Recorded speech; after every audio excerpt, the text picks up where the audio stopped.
Good afternoon, everyone. There are a lot of you here today in the audience and even more of you joining us online. Welcome. My name is Jen Roberts. I'm an assistant director with the Cyber Statecraft initiative at the Atlanta Council, where I focus on issues pertaining to the proliferation of offensive cyber capabilities, including spyware. We are coming to you live from the 12th annual Cyber 912 Strategy Challenge here at American University, where students over the course of the next 2 days will be dealing with some of the very issues that we're going to be discussing with in this panel. For the AU students in the room, I am a School of International Service alumni, so one day you can be up here moderating a panel, and trust me, Cyber 912 definitely gives you the policy briefing skills to be able to do that.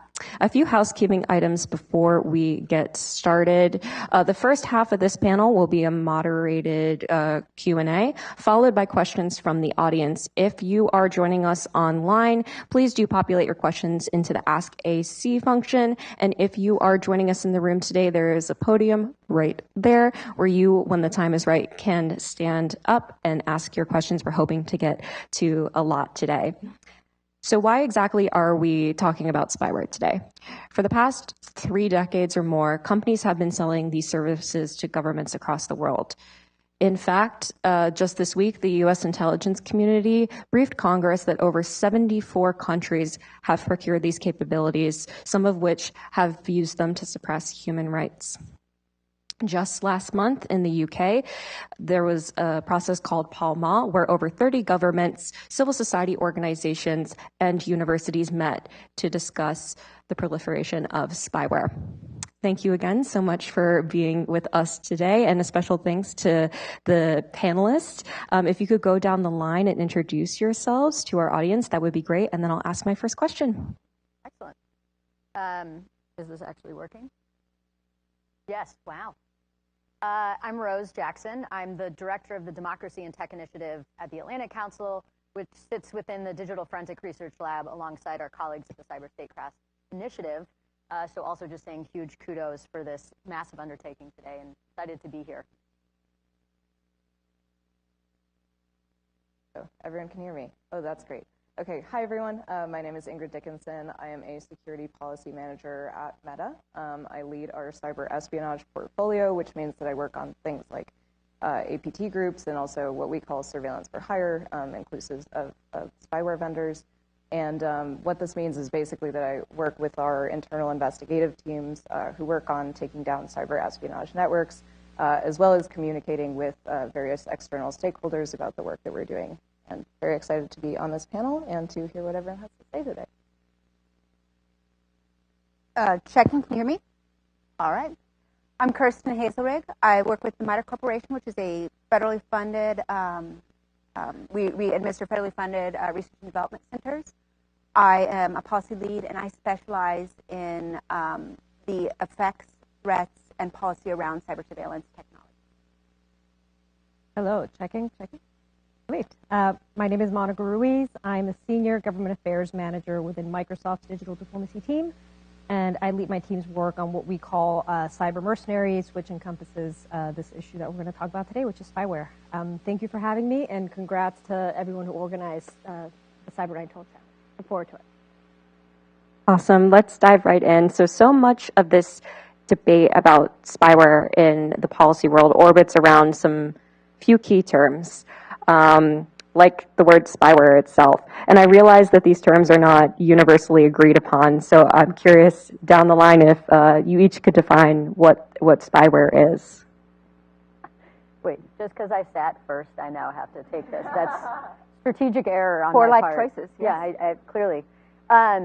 I'll combine it with a little bit. I come from the democracy and human rights world, and so I think, years and years and years ago, we were starting to first see companies come into, particularly on the African continent, to offer solutions to governments. And so, for example, in Zimbabwe, an Israeli company came in and said, we can help you with your voter rolls, digitizing those and having more control over what that's going to look like. You can imagine the ways in which an authoritarian regime led by Mugabe then used that digitized service and built off it into now some of the much more sophisticated tools that they have to keep track of people. But I think I like to remind people of some of those origins, both in terms of the industry's growth and initial use, in that some of the stuff that we're now talking about in the United States over concerns that these tools are being used to target American intelligence officials and as an actual threat to national security started and were innovated for the purpose of harming human rights activists or restricting democracy.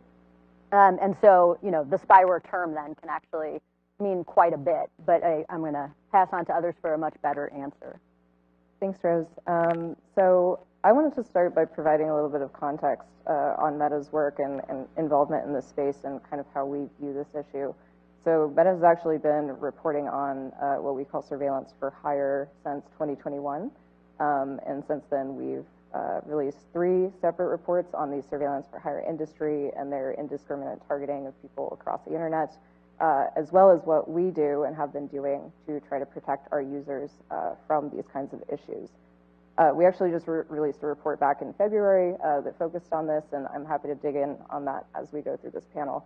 But basically, we reported on 8 different surveillance for hire vendors that we took down from our platform last quarter, including 4 based in Italy, 2 in Spain, and 2 in the UAE. We talked a little bit about the targeting that we're seeing from them, and also you'll note a lot of vendors based out of Europe, which is interesting. So reported on that, talked a little bit about what we call post-disruption analysis. So what happens when we disrupt or remove people from our platform when they're violating our policies, and how we've seen that impact how they're adapting to our detection systems over time. And then we also provided some policy recommendations targeted towards the tech industry, towards the financial industry, and various governments. We've been really happy to see that many others in the tech industry, as well as, of course, civil society orgs, have done really great reporting over the last few years on this issue. So we feel like we've been able to kind of collectively raise our defenses against these kind of vendors. However, we've been pushing for a whole of society approach to deal with this, because Meta only has certain levers that we can pull and limited visibility on this issue. So all of that being said, jumping back to the definitions issue, I think the best thing that we can provide here is how we view this, which is from what we call a surveillance for hire perspective. And we use that term because how we see this play out on our platforms is within something we call the surveillance attack chain. So that's made up of reconnaissance, engagement, and exploitation. Reconnaissance being like the intelligence collection, basically collecting information on people on our platforms. Engagement, which is social engineering, like backstopping of accounts, basically being appealing to targets.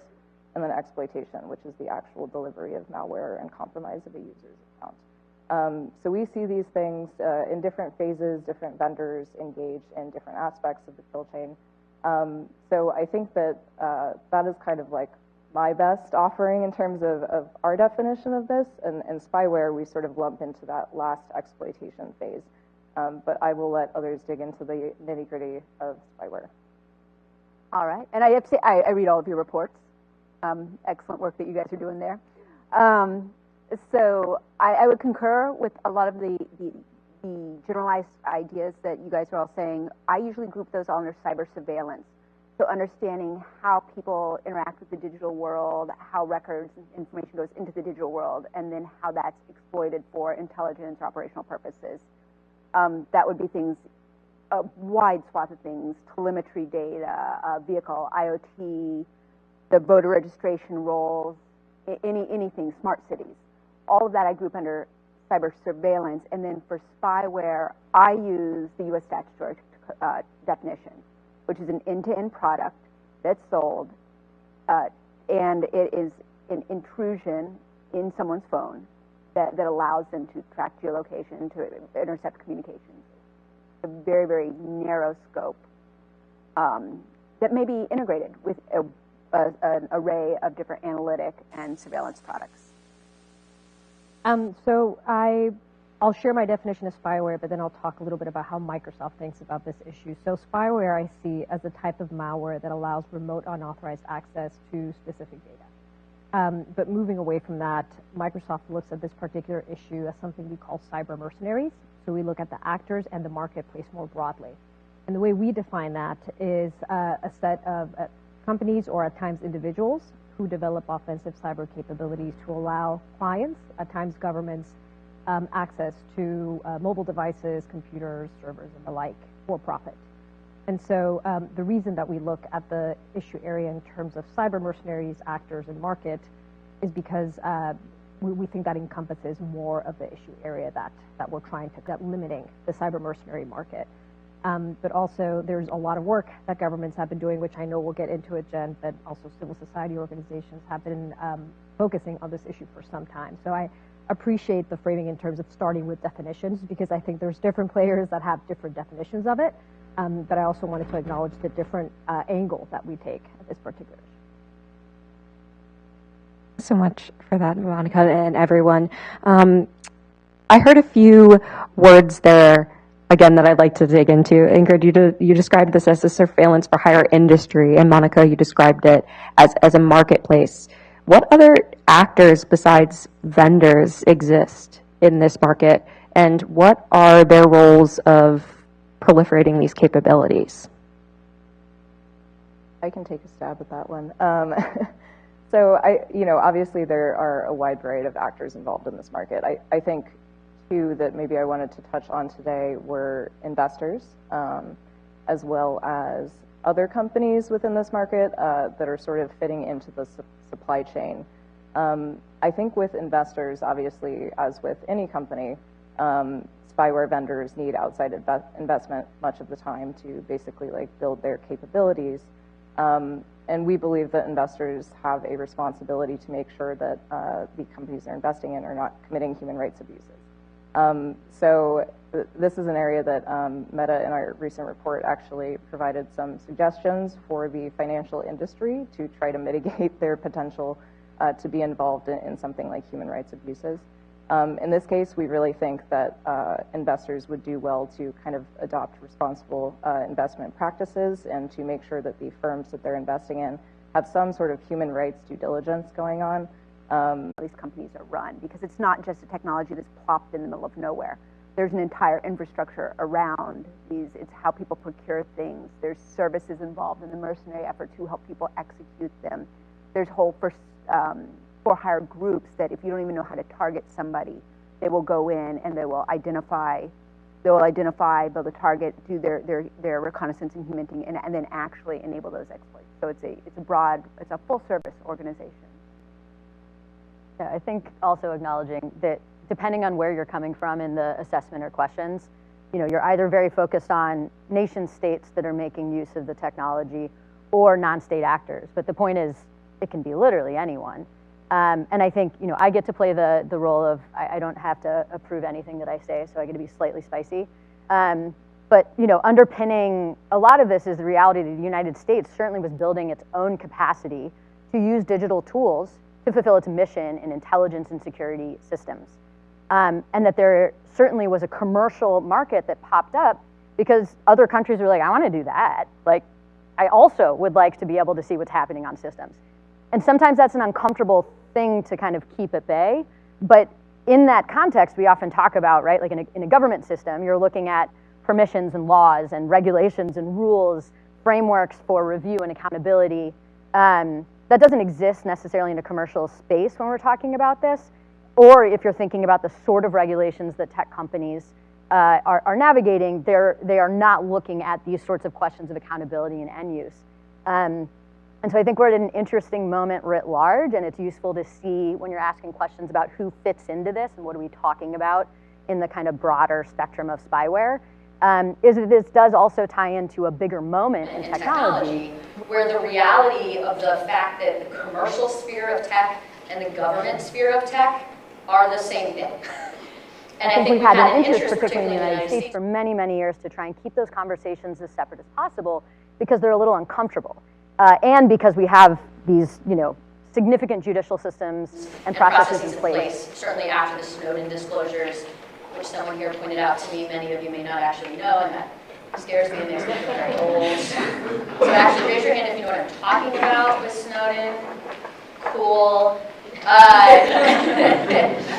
It's a useful frame, though, because it was a moment that the U.S. government had to contend with having built capability is behind the curtain of classification, what's the right balance? And put a bunch of systems in place to try and we were still abiding by the Constitution. The commercial sector does not have those regulations. Our government, many governments around the world, then go to that commercial sector to purchase what they need. And that has implications across the full spectrum of tech issues that we think about, and certainly in the spyware space. But just naming that those things connect even somewhat uncomfortably. Well, if we're going to go down into the government driver of developing the capabilities, I mean, really, you have to look to the 90s and lawful intercept when we started going to digital infrastructure, and Kalea and Europe, Russia, everyone had their own equivalents. They drove the market. You had to comply with regulations. And then going forward also we started having encryption, and then we moved to the going dark problem, as Christopher Wray, Director Wray put it. And so, yes, the government did drive a lot of these things because there are so many very legitimate law enforcement, national security uses of them. But these are tools, and now we have to figure out, okay, we made tools that do cool things, we made tools that do good things, how to make the tools not do bad things. And that is a conversation I think we're going to continue to say, not just how our governments use it, but across the world, other governments, individuals, criminal groups, all of those can and have abused many forms of surveillance technologies. And I think that's what particularly poses security risks, right? Like certainly, like Rose mentioned at the outset, there are human rights violations that have surfaced in terms of different investigations that have been reported across different civil society orgs. But the mere fact that there is an incentive, a commercial incentive to monetize existing vulnerabilities and then make them available to governments that don't have the capabilities to develop them in-house by themselves creates this very weird dynamic in terms of certainly the human rights violations, but also the security implications of not reporting on these vulnerabilities. And from at least an industry perspective, that's concerning because we want to be very proactive and know about what security vulnerabilities exist to then remediate them right away. So there's also an incentives issue across the stakeholder question you asked. All of you have sort of touched upon this going back in history to sort of understand now. There's been a lot of policy with the Pall Mall process last month and Summit of Democracy just around the corner, where last year we had an executive order come out around in the US, as well as a joint statement with a bunch of countries signatory to sort of limit the harms of this spyware space. So I'm curious why this momentum now? What has changed in the past year or 2 years that has led to this being sort of more at the forefront of a policy discussion, and where can we sort of see this going in the next couple of months to a year? I think it's a combination of factors, right? I think you're seeing increased targeting of different types of individuals, certainly government officials. And so it was interesting to see how the US government released an executive order last year leading up to the Summit of Democracy that essentially prohibited the use of commercial spyware if it were to pose a national security risk or violate human rights. And so that was a very, I would say, key step in the right direction in terms of starting to define, well, what are the uses of these technologies? And certainly from a US perspective, that was very monumental. Also on the sidelines of the Summit for Democracy last year, there was a joint pledge in terms of how countries use these commercial tools and technologies. I think you called out the Pall Mall process. I know this is something led by the British and French governments, but they're also looking at this particular issue area. And what was revealing to me about the Pall Mall process is that they're looking at the market, right? They're also looking at use, but also they're looking at the market base. And then lastly, one thing I wanted to flag as a key development is last week during the open-ended working group, which is a first committee process within the UN that looks at responsible state behavior online, international cyber norms. The chair of the open-ended working group asked states to think about the potential of a new norm for limiting the expansion of this market or informing how states think about and use these tools. And so it's interesting to see that you're seeing a lot of a focus at the domestic level across different governments, but now you're also starting to see a trickle to international forums like the UN. So it's, I think there's a lot that's happened that's led up to this point, and it's very positive that governments are now actively talking about it. I think, Monica, you hinted at the beginning that this is, actually everyone said, this is like, to solve the problem requires everyone involved, it's multi-stakeholder, it's collaborative. I think the reason partially that we're having these conversations right now is there are major exposés done by journalists and a really incredible network of independent journalists reporting on shocking allegations, particularly around Pegasus, of the systemic targeting of journalists around the world, and as well as the use of some of these same technologies to enable the eventual extremely violent murder of Khashoggi. And people were horrified because it was tying together what feels like sometimes a really technical or technocratic conversation and showing you in stark terms the human costs and reality of what it means when you allow these systems to operate without asking questions. And so I think that pushed it into a space where there was perhaps more political will or even demand to have to start addressing something that often people don't really want to talk about, right? It's if you think about some of the people that are using it, and again, to the point on the fact that many governments, democratic governments, have built capabilities that look similar within democratic systems of control, it's not always a comfortable conversation, and the people that are using those tools are accustomed to not having to have public conversations. So this was thrust into the limelight. People wanted to figure out something to do, and genuine credit to the Biden administration for putting immense work into a really hard question, which got the entirety of the US government on board with this frame. One thing that Monica emphasized, I actually want to really double down on, it's incredible that this came from the intelligence community, saying we've seen evidence that these tools are hurtful to our national security. They are targeting American officials who have sensitive information, and we can't have that. And they are being used all over the world against the things we believe in and against the people that would be able to operate their own governments and countries aligned with human rights and democracy. And by tying those together, I actually think it's strategic because of the thing I was talking about before. A lot of this starts with targeting the most vulnerable in society, and that means violations of human rights. It eventually comes in through a system to hit everyone. But the fact that they created that framework is something we can build on, and they put real work into it. On top of that, they worked with the Freedom Online Coalition that they were chairing for the first time ever, a network of democratic countries working on issues of internet freedom and human rights online, and they came together on certain common surveillance principles. So as governments, how do we manage ourselves in using these tools responsibly? I think it's okay to say that we expect then at the summit in South Korea next week to see some announcements of additional countries joining into the statement that Monica referenced, and continued work. And it's been genuinely wonderful to see. I think sometimes there's a tendency for these kinds of things to be a giant statement and then not a lot of action.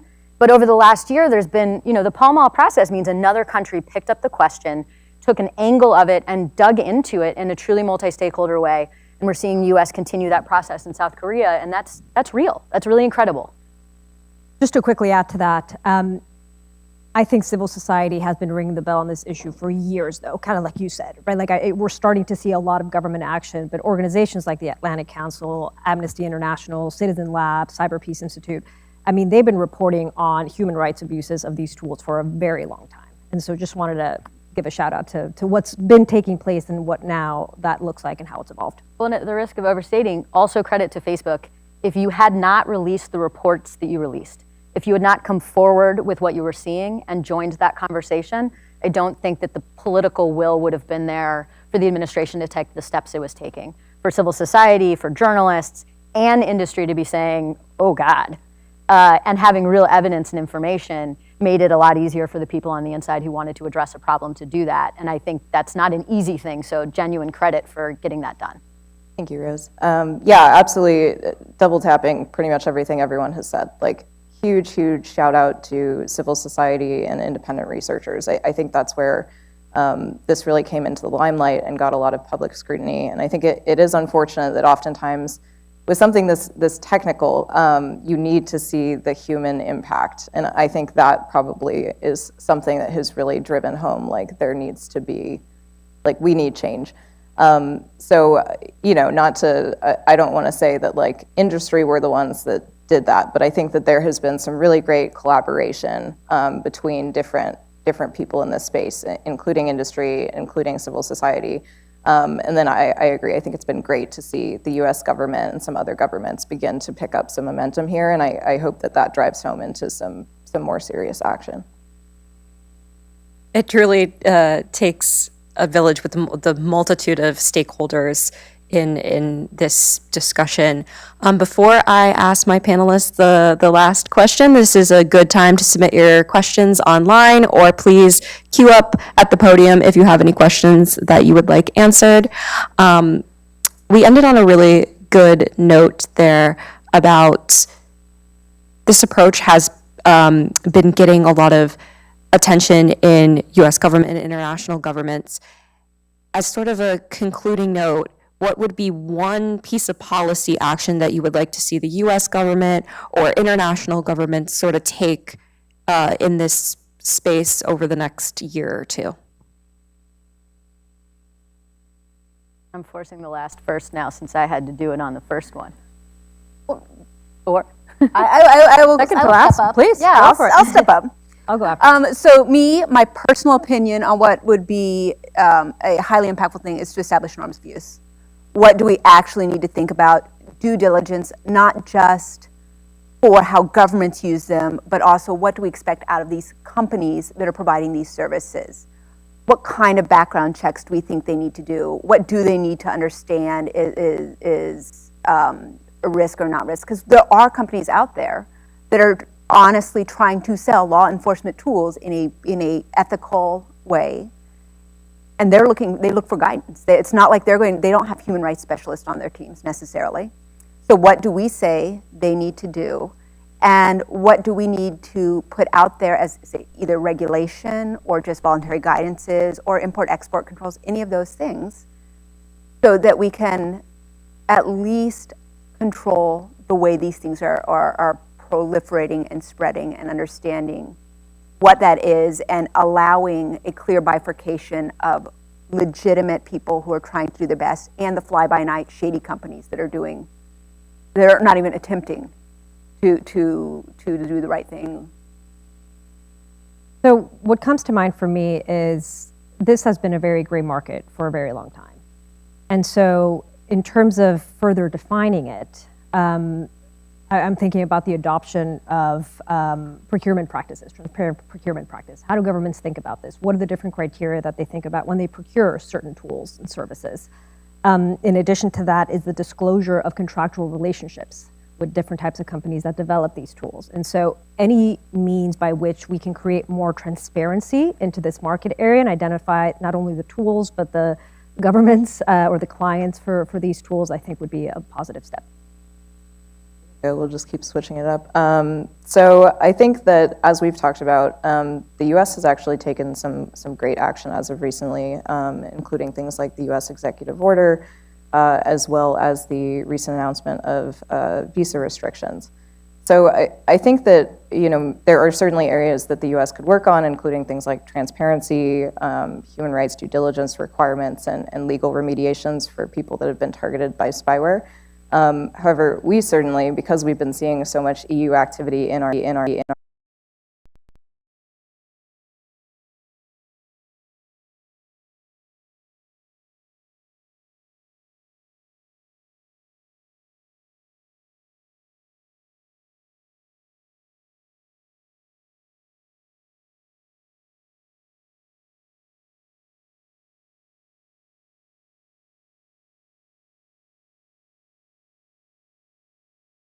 they're accessing and moving around people's data don't actually really deal with these regulations. So I think that would really help, obviously, make sure that they are practicing better, like, data privacy practices in general, but also potentially force some better transparency and some stronger vetting of the clients that they are selling to, as well as potentially accountability mechanisms for those clients. I think that there are a number of other things, and not to sound like a kind of sales pitching our recent report, but we did list a bunch more recommendations for governments in that as well, but I'll leave time for the rest. Strong review, Monica, you stole my transparency call out, which is just to be clear, like, we don't know. Like, democratic government should have to say, like, yes, I'm using these things, here's what I'm using. And there are terms in my contractual agreement that requires this company to conduct itself in certain ways, right? As well as using the tool of extremely profitable government contracts to say, if you want my money, you have to behave in certain ways elsewhere. And that's kind of a shorthand, a little bit of what the EO was trying to do. It was trying to say, like, go ahead, go do what you want to do elsewhere in the world, but then I'm not buying you. That's what it's doing. So leveraging more of the market power that governments have, I think, is important. I think, though, the subnational level is this kind of deeply troubling space. The United States, companies don't have the human rights expertise. You're like rural Montana police department that decided it needed to buy surveillance tech because they heard it was cool and get pitched by 12 ridiculous fly-by-night vendors who do terrible things. Certainly do not have a human rights principle. They do not have civil liberties protections. They don't understand what they're engaging in. And so I think there's a role in this international conversation to also contemplate what it means to set norms and capacity for those at subnational levels around the world to also be playing their role, and for us to have a better sense of how that works and thinking about those incentives in that space too. Thank you so much, everyone. Please join me with a round of applause for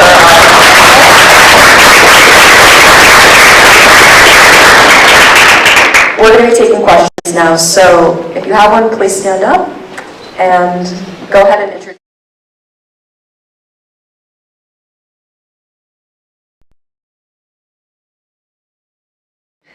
Hello, thank you. Hi there, I'm a sophomore at Duke studying computer engineering. Really appreciate you all being here. So it sounds like this executive order is very much, you can go continue with your business, but if you're doing these bad things, then we won't buy from you. But that sounds like it won't solve the problem of spyware getting in the hands of malign actors of governments that are doing these human rights violations. It sounds more like, I'm thinking of the trade war with China, where we're just sort of splitting the economy, and maybe those spyware vendors will still exist, but they'll just work with the bad actors as they were, and then you'll have a separate industry for us, or the West, or whatever we want to say. How do you view that necessarily actually being beneficial to the world? And am I misinterpreting the goal of this executive order? Well, I can go. My opinion is that the executive order was specifically tailored to control where U.S. government dollars go. We're not subsidizing abuse. Okay. It's not, there's nothing in it that intends to really control where these companies make their money outside the U.S. government. Mm-hmm. So yes, understanding what the different U.S. government mechanisms are in place, what each one's trying to do, I think would be critical there, because there are efforts going on across the government, which I know you can both speak to far better than I. But understanding each surgically where each one has the ability to control different items. So two things that I think are interesting in this. Number one, all of these are like layering stepwise. Executive orders are inherently limited towards what the executive branch can do. But what's fascinating is, I served in the State Department under the Obama administration. And I remember walking in and I'd spent a bunch of time working in various African countries, and it really pissed me off that I was seeing so many of these like horrific companies running around doing really terrible things and no one cared. And the reason it made me even angrier is that they were almost entirely European, American, or Israeli. Not a single one of them was Chinese or from an authoritarian country. Every single one of the worst ones were sitting in democracies. And so I think part of why I love this a little bit is we're not the best in the United States at addressing our own domestic shortcomings on these issues, let's say. We don't have a privacy law, which is a national security threat and dumb. But there we are. But this is something that was saying, okay, we are going to at least ensure we're not generating this. And we're going to work in partnership with other democracies to say, get your house in order. And then we can start trying to create norms, which when you walk into the international system, very rarely do you have an expectation that a policy position that you take is going to inherently change other people's behavior, so much as at least set a standard and be able to have something to point to. So I think of this very much as a step, and an important and notable step, but certainly not addressing the grand scheme of things.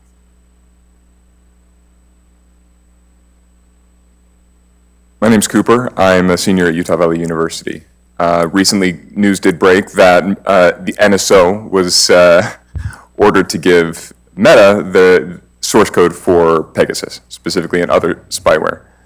We've talked a lot about the government placing restrictions on themselves in terms of what they are and are not able to do. Do you think there is any room for the government to put regulations or sanctions on these companies, these commercial companies that we really don't have control over, to try to regulate this use of spyware? And something that we're often asked is, what authority do we have here?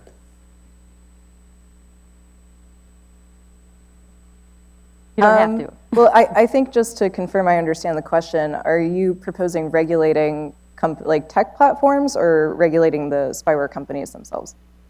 Regulating, to a certain extent, both the use of the spyware.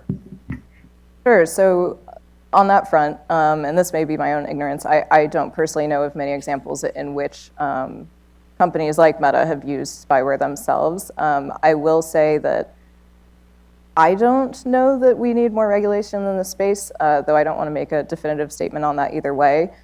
Just to throw it out there, Meta does a lot of work in this area actually to combat these kinds of actors, including what we call our like threat disruptions model. So we take these networks down, we track recidivism to make sure they don't come back on our platforms. We do industry, government, and researcher sharing and alert people who may have been targeted by them, and then a lot of public attribution and reporting. So on that front, I do think that there's a lot of good work already being done by industry in this space. In terms of spyware vendors themselves, I do think that there's absolutely room for regulation there. I do think things like human rights due diligence and better transparency should absolutely be thought about in terms of like further regulations. So there's a lot of work that could be done there. And I think, as we've talked about, this is kind of a slow roll process. So I'm hoping that over time we'll see more governments actually engaging in creating or applying pre-existing regulations to those companies. If I may, a few thoughts come to mind. So first, the Treasury Department released sanctions against specific spyware companies and named individuals, which I think was very positive in part because this market is a bit of a whack-a-mole. You identify an organization, either an industry partner does, and what they do, they shut their doors, then they move to another location and set up with the same people, same everything, different name. And so you're starting to see governments sanction certain companies that are developing offensive cyber capabilities and naming individuals that are actively involved in this. In terms of the EO, just linking to the previous question, my understanding in this, and I'll defer to, to my colleagues here, it prohibits government use of commercial spyware that poses a national security risk and has violated human rights. So again, like I think it's good to start like thinking about government advancements, but also how they're defining these issues.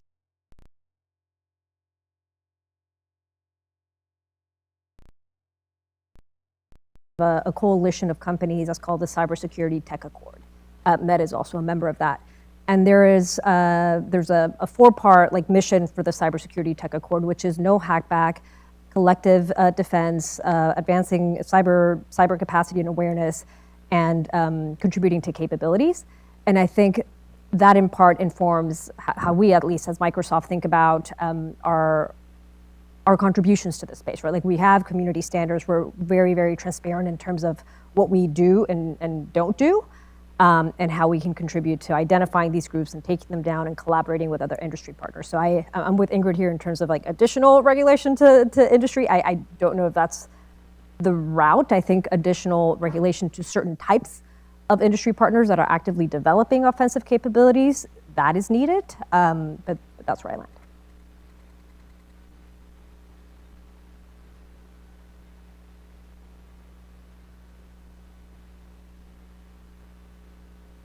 Hi, I'm Walker Evans. I'm a graduate student at American. I really appreciated how you all brought up the EU's role in the zero-day and spyware market because I feel it's very often understated. These spyware companies very often take advantage of low export control countries like Greece, Cyprus, Lithuania, and the EU has tried to regulate this stuff. I think in last year, June, there was a really big push, but these countries still get away with it because of their weaker export controls. Is there any like non-policy solutions or anything that's outside the realm of EU just legislation that could be used to address these issues in like Greece, Cyprus? Yeah, I mean, I think you were alluding to this, but you can create the rules that create consequences but then there's this massive enforcement question. You can create the rules that create consequences, but then there's this massive enforcement question. And I think we're in the phase where the value of people doing the research to be able to document where the problems are, publicize that, provide sufficient documentation to the government officials that have the abilities. The mechanism that Monica was referring to means that the United States government could choose to go after many of the people that you're talking about. But they need the information to be able to do that. And I know sometimes it feels like if the U.S. government says it's going to do something, then it's like, great, we can go after everyone. But if you think about it as kind of like the sanctions regime, there's a massive bolstering of the U.S.'s capacity to do sanctions and targeted sanctions because of the Iran deal and a bunch of other things. Well, not just against the companies themselves, but where they're located and where they staff and who's working. So what the U.S. government can do in this space from a sanctions perspective, you have to explain that it's a tool of many. What the EU itself can do in this space is a tool out of many. None of these are saying this one office in this one department, if you just worked harder, you could fix it. That will never be the answer.